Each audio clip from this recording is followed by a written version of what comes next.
Hello, everybody. Welcome to the Idea Roastery. I'm Jason. And I'm Herman. So, Herman, we've spoken about plastics before on this podcast multiple Multiple times. times. Not because we love them, it's because we kind of, in a somewhat way, despise them. But what specifically have you decided to talk about in this podcast?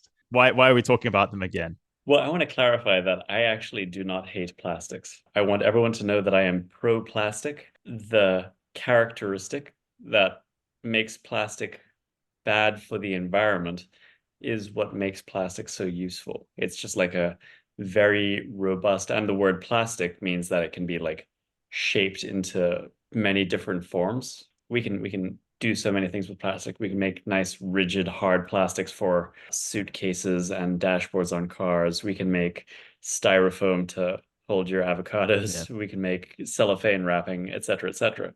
But the reason why plastic is a problem is because when we throw it away, it doesn't disappear Hmm. and it will outlive all of us. So it's the context. So plastic on your tire, good.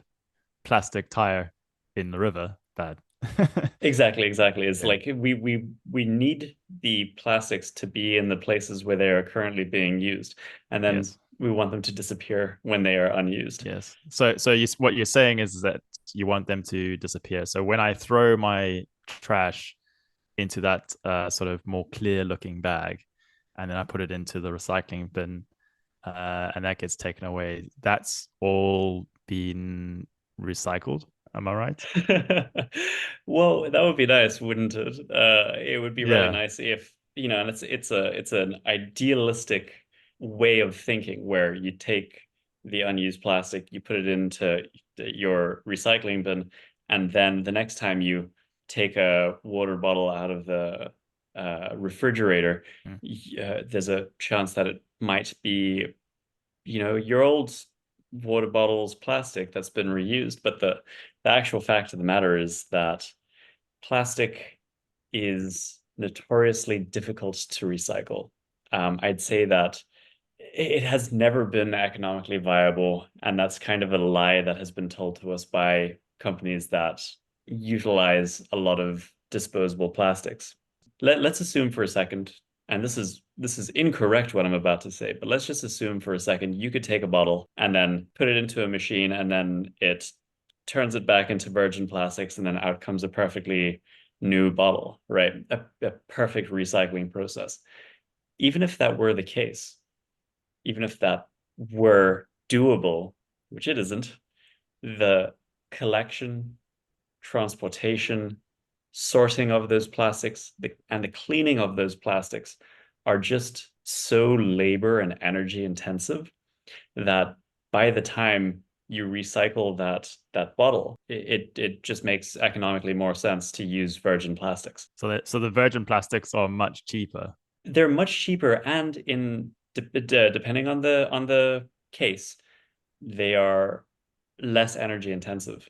So the fact of the matter is that you get like a nice chunk of petrochemicals out of crude oil when they take crude oil and they spin it around really fast, and they take the lighter stuff and they use that for fuels and everything. You've got a certain product that is used for making plastics, and it's cheap and it makes great plastic, right? And I would love the economics to be Mm. in the other direction, because then uh, companies that made plastic would be incentivized to set up these recycling programs, but they're not incentivized to set up these recycling programs because Mm-hmm. of how labor and energy intensive it is to get the bottles in your trash can and then clean them and process them and sort them and turn them back into plastics. So Yeah. So what you're saying is basically like I can remember recycling since probably I was at least maybe 10, 15. I think I started thinking about the notion of recycling. People are like, oh, it's so good for the environment. And what you're saying is that I've been lied to all this time and that the sort of innovation around recycling has not gone anywhere in possibly 20 years that I've been recycling. with regard to plastics, yes. But with regards to glass and metals and paper, those are all heavily recyclable, and it is significantly easier to take a tin can and turn it into another tin can than it is Yeah, to yeah, go and mine rock and then refine the iron and then mix that with other things to yeah, turn, yeah. or no, not the iron, the tin. I have a stat, right? So the stat I found was from the OECD website, which says that 72% of plastic ends up in landfills or as litter. 19% is incinerated, and only 9% is actually recycled. I'd say that that recycled one is a optimistic number, because it's not like they're weighing how much plastic developing countries are using, right? Yeah, yeah, that's true. But I mean, it's still sort of indicative of something, right? Where it's like 72% is somehow getting thrown either into the environment or it's being thrown into landfills, which arguably are, yeah, an extension of the environment, but they're kind of more controlled areas. But I think in sort of prepping for this podcast, you brought up the idea of, so plastics are already made of like crude oil in a sense, right? And there's an energy intensity to get it from that crude oil state to the plastic. There's also, when people say that plastic is an emitter of carbon dioxide, what that means is it's also, in the process of extracting the oil, like transporting it to the plastic manufacturing plant, there's like leakages, there's like, fuel that goes into it. So even just producing the virgin plastic, there is a carbon sort of weight that's been applied to Cost, it. yeah. Um, because of the economic factors of plastic, those companies aren't really, economically incentivized to account for the downstream products, which is probably why it accounts as, cheaper rather than recycled plastics, which obviously has energy labor that goes into reproducing it. But you brought up an idea of taking this plastic, which is essentially some sort of like oil like combination, and creating like energy out of it or fuel.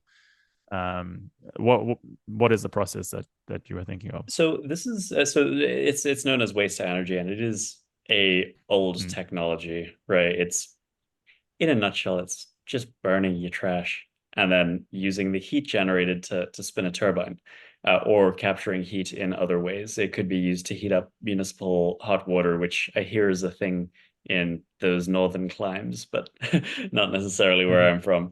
Um, but the idea over there is that, plastics are a energy filled hydrocarbon, um, and when you burn them, it produces heat energy. Now, this has uh, a couple of benefits in my opinion. Now, I want to, before I go down this rabbit hole, emphasize that I don't think people should be burning plastic. I think that waste to energy is just a better thing than we are currently doing, right?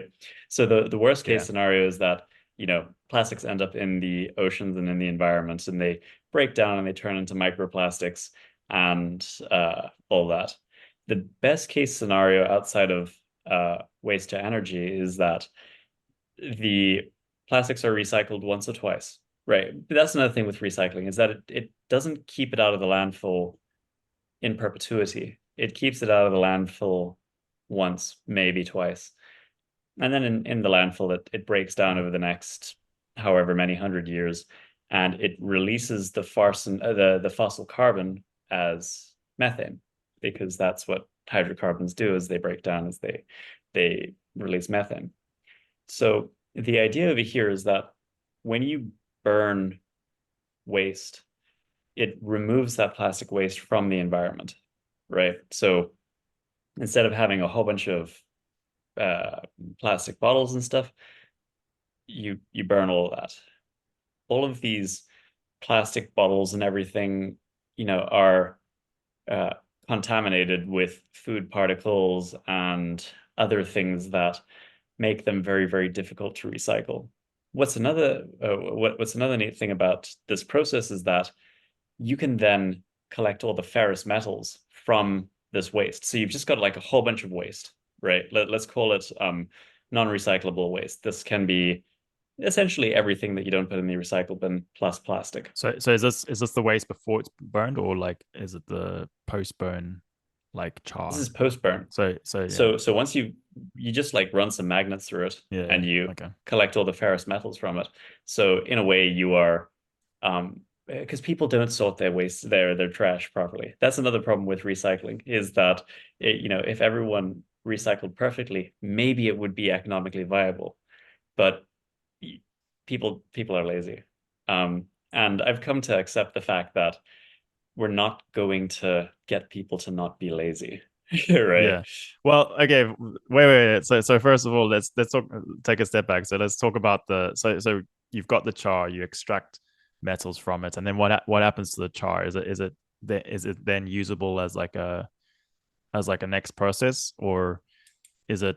I guess the idea is so you've got the fuel, which is the plastics and the whole bunch of trash, and then you're burning it. And what I researched is that you burn it, but you burn it in a low oxygen atmosphere, so it's not actually burning. It's kind of just like pressure. It's very highly pressurized or depressurized, and it's like heating it up, and then it comes out as this like sort of like material, Charcoal-y type thing, kind of yeah. like charcoal. Obviously, there's a bit of biochar in there if you haven't sorted correctly. There's like metals, as you mentioned, which can then, I guess they'd have to do some sort of crushing process to crush it up and sort of extract those Yeah, metals. let's just pop it through a shredder or something. Yeah. Yeah, typical like sort of metallurgy extraction techniques and stuff. Um, and then that char, what happens to it? Because at that point, it's not quite plastic anymore. It's released the methane. Yeah, so what happens over there is then you have a stable form of carbon, right? Mm, Let's just call it char, right? It is a mm, stable form of carbon that if you landfill it, it will not change. It's mm, essentially like burning, sorry, it's essentially like burying charcoal. If mm, if it gets wet, that's okay. It's not like it's going to decompose and all that kind of thing. But I think the most important thing is that the mass mm, of the waste is significantly compressed, or it's mm. significantly smaller, and it's much more easily Yeah, managed, right? So um, it it essentially simplifies the waste management from your home or from businesses to the end place. So yeah. instead of trying to manage landfills well, which is actually a really difficult thing, um, I'm Mm. weirdly like I don't want to say pro landfill in certain ways, but like landfills they serve a purpose. All right. Yeah. I It's mean, it's fine. It's fine if you live in South Africa where you've got lots and lots of land. yeah, no, But it's true. It's if you true. live in like a small country like the UK, I think it starts to get a problem because not only do we have a very developed economy, which means that there's a lot of consumption. It's also like there's a small country, and like I think there was almost, well, I think it was like back in the 2000s, there was like a bit of outrage that they were building all of these incinerators on this like small country. But you need that because if you just had the trash piling up, you'd have pretty much trash, a meter thick all over. It would Exactly, be exactly. impossible to manage, And and you that's also can't why just like ship Japan, it to, yeah, you can't just ship it to like the like India and all these like sort of like sort of recycling centers because they've decided to stop doing that, right? yeah. They've basically said we don't want your trash anymore. And So especially island nations, well, specifically uh, developed nations, developed small nations that are land scarce, have been popping up waste to energy plants because zoning for landfills is so difficult, right? So you've just got this really simple process of everything that can't be recycled and plastics, which I'll stand by saying can't necessarily be recycled, goes into mhm, one trash bag, which goes to the incinerator, and it gets turned into energy. And what's really neat from that is that, well, you get electricity out of it. Uh, yeah, now, there's this idea um, that this is bad, right? But here's a really interesting stat for you. Well, because when you burn hydrocarbons, you release carbon dioxide, and carbon dioxide is bad. It has a warming effect on the planet. And Mm. when you burn dirty hydrocarbons, such as plastics and coal, it also releases particulate matter and other nasties, right? Now, Yeah. in modern waste to energy facilities, the air, or sorry, the gases that are released are scrubbed. So you've just got like Yeah. a bunch of filtering mechanisms that the only thing that comes out of the chimney stack is carbon dioxide in that, right? You don't want Yeah. any of the other nasties coming out of there as well. And what's really nice is Yeah. that, if you just got like um a giant filter in there, and the filter starts getting mucky, you just take the filter and now that's part of the trash, and you put a new filter in there, and then you just Yeah. burn the old filter. um, Yeah. but with Yeah. these modern plants, they're actually so I want to say clean. I don't mean green, because you're still releasing carbon dioxide, right? Which is not green. Yeah. And it is fossil carbon, so it is technically not good carbon that is being released. But it's so Yeah. clean that I think it's in Finland, they even have a ski slope down one of them. Yeah, it's like a waste to energy facility, and then it's got like a big S-shaped ski slope down the side.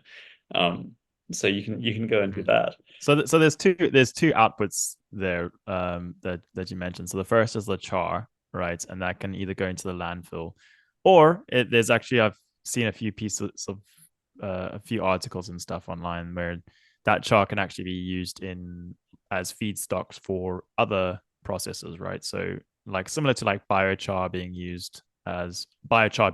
sort of organic matter that's been burned that can then be used to like fertilize fields, but the char could then be put into like aggregates or like certain types of like non-structural concretes, and it can be sort of put into places, so it's not kind of the end of the line where it goes into a landfill. It could potentially be a material that could go into sort of usually things that are going to be around for a long time that aren't really like pavement and that kind of stuff. So I've seen a few people like creating sort of solutions around that.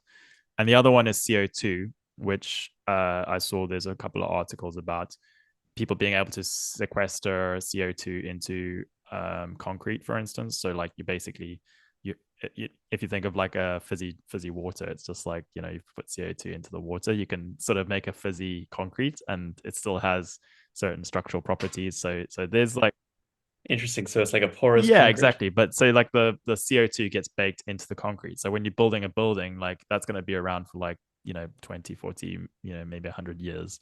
And so you've got concrete like being stuffed in, and they do that at the plant. So it's almost like they are becoming more and more ways of CO2 sort of extraction. And then we've also mentioned Terraform Labs and stuff taking CO2 and just making it into like a further process down the line, right? And that's a really interesting one, and I think that's a broader topic to have. But yeah, there are these companies that are making synthetic fuels out of carbon dioxide that's sequestered from the atmosphere, generally using renewable resources of energy or nuclear or something like that. But the most energy intensive part of doing that is finding the CO2, because you have to sift through so much air to get a certain amount of CO2. So it makes economical sense to get the CO2 directly from the emitters of CO2. So you could say this about any fossil fuel burning plant, whether it be natural gas or coal or waste to energy, is Yeah, like you can technically take that CO2 and turn it into synth fuels. But the fact that we're not seeing that on scale right now means, give it some time. We'll get there. But I yeah, do have I yeah, do have another interesting stat over here. The main thing that we don't want with plastics is it getting into the ocean, right? Because that's where, it breaks down severely into microplastics, and it gets into everything. turtles' noses. Turtles' noses, but also into the fish that you eat. And now you've got microplastics in your body, and et cetera, et cetera. But every year, Yeah, 8 million metric tons of plastics enter the oceans. And these are generally through heavily polluting countries like the Philippines and Indonesia. I think it's like 6 countries that make up the vast majority of plastic entering the ocean. Um, but then every single day, 8 million tons of coal is burnt for energy. Now, coal and plastic are very similar in the amount of toxicity that they add to the environment, especially if it isn't scrubbed. Um, but plastic has a higher energy density than coal at roughly 40 megajoules per kilogram, where coal sits at about 30 megajoules per kilogram. And with plastic, it's already out of the ground. Like you don't have to go and mine coal. You just have, but when you think about the Mm. amount that enters the ocean per year, it's enough to just replace coal for one day, right? And I think that that's a trade-off worth making. Like Mm. what we do is we just turn off the coal for one day and we turn on the plastic for one day, right? It's going to make a very negligible difference in the amount Yeah. of carbon dioxide that enters the environment. Um, but it will have the extra benefit of removing all this plastic waste from the environment. I mean, have you seen those pictures or videos of tire graveyards that catch on fire? Um, it's like it's eventually going to There's burn. always one on the there's one on the side of the N2 almost every day. Um, Like no, but like, yeah, it's quite yeah. I can imagine it's quite a common thing for people to just burn it, right? Because tires are like notoriously like yeah, hard rubber. Like there's nothing really you can do with them unless you've got like some sort of Formula One track or like racing track to put them on the edges, or like you want to put them on the side of a jetty. You've only got you've got nowhere else to put them, right? exactly, exactly. And so you've got like these tire graveyards and you've got illegal dumping sites or not even illegal, just dumps that Mm. regularly catch on fire. And then, all of that energy, Jason, all of that energy is released into the Yeah, environment without it being used yeah, for useful work. Um, yeah, and it's kind of a pity because it's also like the output of that isn't scrubbed, so you can't build a ski slope on it. It because you've got all this nasty particulate matter in the air, and and this tends to be in developing countries mm, where it's quite quite shit that hey, you're struggling to survive, and there's also toxic fumes in the air. Um, yeah. so I'm pro waste to energy because these plants are super simple to create. They are one of the simpler things. You're just literally, just a I big, mean, yeah, I mean, super simple, but you did mention like scrubbers. You mentioned like maintaining like high heat. yeah, it's fair. Um, yeah, so I don't think it's like negligibly easy to make one of these plants. Well, we know how to do it. It's doable, but then also like connecting it into the grid and like how does that work in terms? I mean, not every country is got like feed in sorted correctly. So I'm thinking of South Africa where it's like you don't even have independent power producers yet. So but like theoretically, I think it kind of makes sense. I think the other point that you made that kind of hurt my feelings a bit is that you said people are lazy. I'm definitely lazy when it comes to recycling and programming. And I think that just kind of points to where in the supply chain the problem sits, right? Because I think a lot of people out there get told like, oh, it's because you're not recycling correctly that the planet is going to shit, right? And I don't You can't build economic policy on shame. exactly is, and it's not laziness, right? It's there's whenever I see lazy, I think there's an economic problem there, and I think it's similar to the tire fires, right? Where like there's nothing like the people who are lighting those fires, or even if they like get sort of burst into flames by themselves or like catch fire like without intention, like people don't know what else to do with those tires at that point, right? So there kind of needs to be an economic incentive to extract those tires or the plastics from the environment. And unless there is some sort of economically viable way of converting it into energy in a way that's cheaper than what's going to come down the line in terms of solar and all of these other things, is it needs to be like a monetary economic thing to actually build these things, right?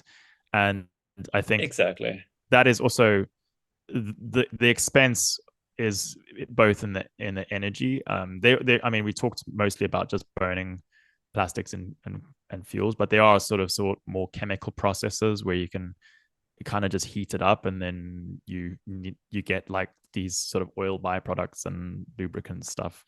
Um, but that also requires energy, right? Which means that you need to have, it's cleaner and it doesn't release as much CO2. You kind of get the raw constituents for some sort of feedstock for another process, but you have to provide a lot of energy, which has to be green first, right? So that's like the energy intensity, and then the labor part is also something that you know people look at, and that's probably why people move all the plastics, or we're moving plastics to other smaller countries, because their cost of labor is just cheaper, and so the actual process of sorting and figuring out, is this plastic, is it like organic, like that process is Is it expensive. PET? Is it, Yeah. polystyrene? Is it? And so but I think that like throughout the supply chain, there's like places for innovation that isn't just shaming people into thinking like, oh, you need to recycle more.